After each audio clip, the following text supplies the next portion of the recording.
বক্তব্যের শুরুতে বহুদলীয় গণতন্ত্রের প্রবক্তা, সার্কের প্রতিষ্ঠাতা, বাংলাদেশের নির্বাচিত প্রথম রাষ্ট্রপতি, সার্কের প্রতিষ্ঠাতা, সাবেক সেনাবাহিনীর প্রধান, বাংলাদেশ জাতীয়তাবাদী দল বিএনপির প্রতিষ্ঠাতা, বাংলার রাখাল রাজা শহীদ প্রেসিডেন্ট জিয়াউর রহমানকে গভীরভাবে শ্রদ্ধা জানিয়ে আমার বক্তব্য শুরু করেছি।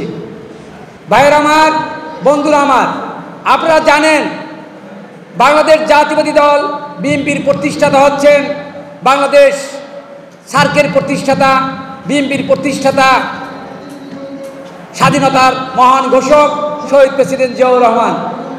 তিনি যদি 1971 সালের 26শে মার্চ রাত্রে বাংলাদেশের স্বাধীনতার ঘোষণা না দিতেন, আমরা নগদ পেমেন্টে 500 টাকা পর্যন্ত ক্যাশব্যাক আর লেনদেনে প্রতিদিন ডিপ ফ্রিজ এবং ঘন্টায় ঘন্টায় এসি টিভি সহ দারুণ সব গিফট। বাংলাদেশ স্বাধীন মানচিত্র পেতাম কি পেতাম না, সেখানে সন্দেহ রয়েছে।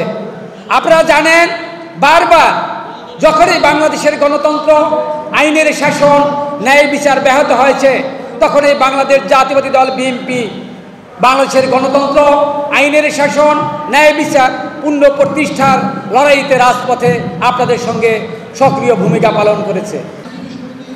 জিয়াউর রহমান একটি নাম, জিয়াউর রহমান একটি দেশ, জিয়াউর রহমান একটি প্রতিষ্ঠান। যদি জিয়াউর রহমানের জন্ম এই বাংলাদেশে না হতো, তাহলে হয়তো আমরা পরাধীনতার এবং বিগত 17 বছর যে স্বৈরাচারের কবলে রোষানলে আমরা পিষ্ট হয়েছি, তার থেকে রক্ষা হয়তো আমরা পেতাম না।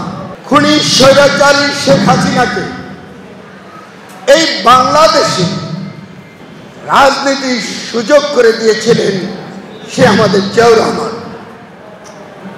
জিয়াউর রহমানে ওনাকে বাংলাদেশে এনেছেন এবং বহুদলীয় গণতন্ত্র যখন প্রতিষ্ঠা করেন, তখন ওনার রাজনীতি করার সুযোগ পান।